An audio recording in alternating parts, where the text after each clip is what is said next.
Embracing the beauty of faith and nature. Welcome to Divine Rays, your sanctuary for inspiration and spiritual growth. I am Natasha Katara and I am so excited to have you here with me today. I hope you're all doing great and feeling blessed. Today, we're stepping into the radiant life of St. Francis of Assisi, a shining example of compassion, simplicity, and harmony with nature. Get ready to be uplifted by his remarkable story.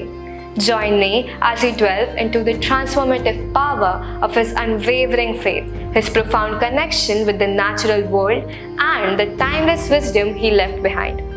Dear friends, let's start with a quick review. Francis was born in Assisi, Italy in the early 80s of 11th century.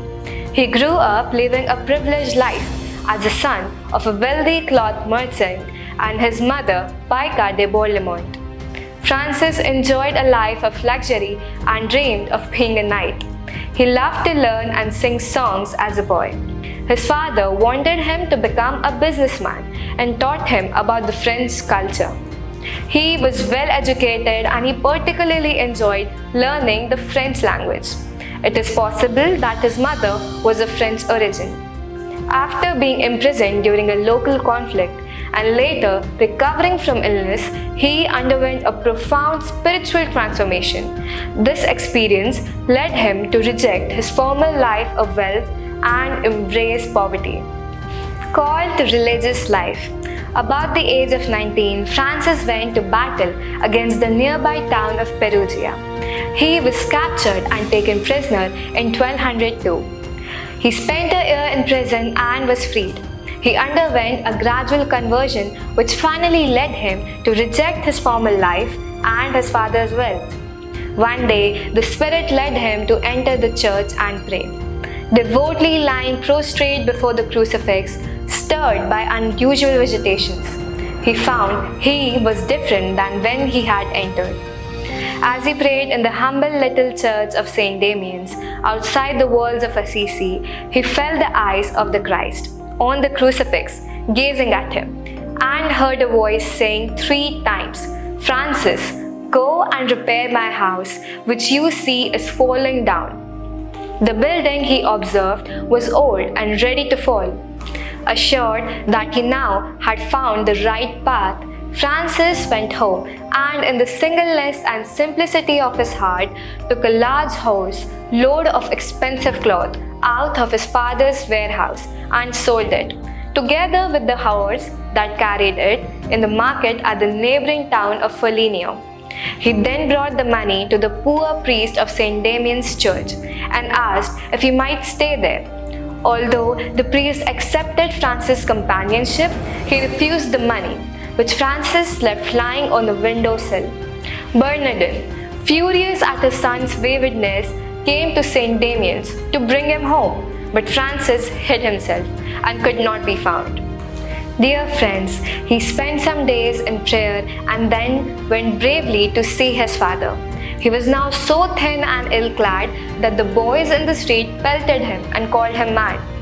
The exasperated Bernardin beat Francis, fettered his feet and locked him up. A little later, his mother set him free, and Francis returned to St. Damian's. His father pursued him there and angrily declared that he must either return home or renounce his share in his inheritance and pay the purchase price of the horse and the goods he had taken as well. Francis made no objection to being disinherited, but protested that the other money now belonged to God and the poor. Bernardin had him summoned for trial before Guido, the bishop of Asisi, who heard the story and told the young man to restore the money and trust in God. He does not wish, the bishop said, to have his church profit by goods which may have been unjustly acquired. Francis not only gave back the money, but went even further. "My clothing is also his," he said, and stripped off his garments. "Hitherto I have called Peter Bernardin Father. From now I only say, Our Father who art in heaven." Bernardin left the court in sorrow and rage, while the bishop covered the young man with his own cloak until the gardener's smock was brought. Francis marked a cross on the shoulder of the garment with the chalk and put it on. Missionary work and his service. Francis traveled extensively with followers, preaching about love, peace, and the importance of living a simple and humble life. He worked to assist the poor, care for the sick, and promote reconciliation among people. Dear friends, now let's talk about his love for nature. Francis had a deep love for nature and all living creatures. He saw all elements of creations as brothers and sisters and believed that they reflected God's greatness. He is known for his Canticle of the Sun, a hymn praising God through the beauty of the natural world. One sunny day, St. Francis of Assisi was walking through a lush green field when he came across a large flock of birds. He noticed how the birds were fluttering about and chirping joyfully, soaring gracefully through the sky. Inspired by their beauty and his love for all of God's creations, Francis decided to address them.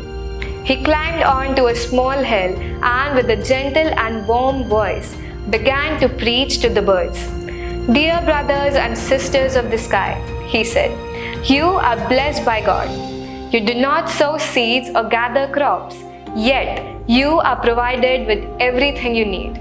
You sing your praises to God without a care, showing us how to trust in His love and care. As he spoke, the birds gathered closer as if they were listening intently to his words.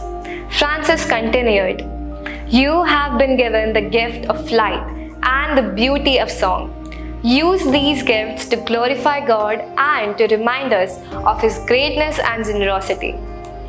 One day, St. Francis of Assisi was walking along the shore of a lake when he noticed a group of fish swimming close to the surface of the water. Francis, who loved all of God's creatures, felt inspired to speak to them. He waded into the shallow water and with a joyful heart began to address the fish. Dear brothers and sisters of the water, he said, you live in the cool, clear depths and you are provided with all that you need. Just as the birds of the sky and flowers of the field sing praises to God, so too are you part of His wonderful creation. The fish swam in coordinated, graceful manner, as if they were paying attention to his words. Francis continued, you have been given the gift of swimming and the beauty of your scales. Use these gifts to reflect the glory of God and to remind us all of His love and generosity. Friends, now we will talk about his last day of life and his sainthood. In the later years, Francis suffered from poor health, including stigmata, which were wounds resembling those of Christ's crucifixion. Despite his suffering, he continued to inspire others with his faith. St. Francis passed away on October 3, 1226. He was canonized as a saint by Pope Gregory IX on July 16, 1228, just 2 years after his death. St. Francis of Assisi's feast day is celebrated on October 4th, the day after his death. This date is chosen to honor his memory and to celebrate his life and teachings, particularly his deep love for God's creation and nature, as well as his commitment to living a life of poverty and service. Thanks for watching.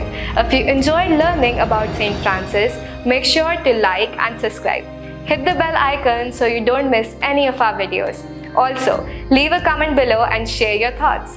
See you again in our next video. Thank you and God's blessings.